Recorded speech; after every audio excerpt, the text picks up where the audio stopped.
দেশের ইতিহাসের এক কালো অধ্যায় পিলখানার নারকীয় হত্যাযজ্ঞ।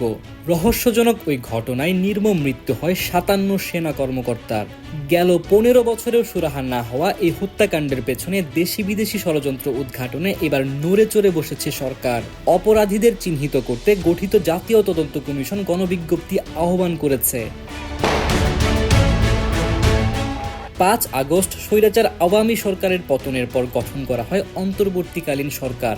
এরপর গত বছরের ডিসেম্বরে অবসরপ্রাপ্ত মেজর জেনারেল ফজলুর রহমানকে সভাপতি করে পিলখানায় বিডিআর বিদ্রোহের নামে সংঘটিত বর্বরতম হত্যাযজ্ঞে জড়িত দেশি বিদেশি ষড়যন্ত্র ও প্রকৃত ঘটনার উদ্ঘাটন এবং অপরাধীদের চিহ্নিত করতে স্বাধীন তদন্ত কমিশন গঠন করা হয়।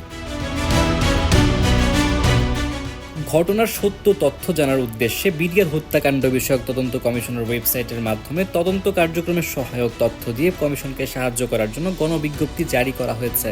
কমিশনের ওয়েবসাইট, ইমেল অথবা কমিশনে সরাসরি হাজির হয়ে তথ্য দেওয়া যাবে। তথ্য প্রদানকারীর গোপনীয়তা রক্ষা করা হবে বলে বিজ্ঞপ্তিতে জানানো হয়। যেভাবে তথ্য দেওয়া যাবে: প্রথমে তথ্যদাতা তার নাম, ফোন, ইমেল, ঠিকানা ওয়েবসাইটে সাবমিট করে সেখান থেকে তথ্যের প্রকৃতি নির্বাচন করবে। তারপর তথ্য হিসেবে বেঁচে ফিরে আসা শহীদ পরিবারের ব্যক্তিবর্গের বিবৃতি, অন্যান্য সাক্ষী বা গুরুত্বপূর্ণ ব্যক্তিবর্গের বিবৃতি, print media, electronic media, mobile call record, mobile message, WhatsApp নম্বর এমন ধরনের তথ্য দিতে পারবেন।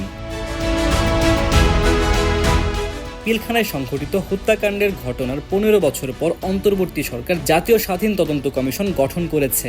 কমিশন তাদের তদন্তে সাক্ষী দেওয়ার জন্য ইতোমধ্যে একাধিক বিজ্ঞপ্তি প্রকাশ করেছে। তদন্ত কমিশন তাদের কাছে সাক্ষ্য দেওয়ার জন্য ক্ষমতাচ্যুত সাবেক প্রধানমন্ত্রী শেখ হাসিনা সহ ১৫ জনের নাম উল্লেখ করে বিজ্ঞপ্তি প্রকাশ করেছে। বিজ্ঞপ্তিতে বলা হয়, বিডিআর সদর দপ্তরে সংঘটিত হত্যাকাণ্ডের তদন্ত প্রক্রিয়ায় ১৫ জনের সাক্ষ্য গ্রহণ অপরিহার্য হয়ে পড়েছে। তাদের মধ্যে আছেন সাবেক প্রধানমন্ত্রী শেখ হাসিনা, ঢাকা দক্ষিণ সিটি কর্পোরেশনের সাবেক মেয়র ফজলে নূর তাপস, সাবেক সংসদ সদস্য শেখ ফজলুল করিম সেলিম এবং জাহাঙ্গীর কবির নানক।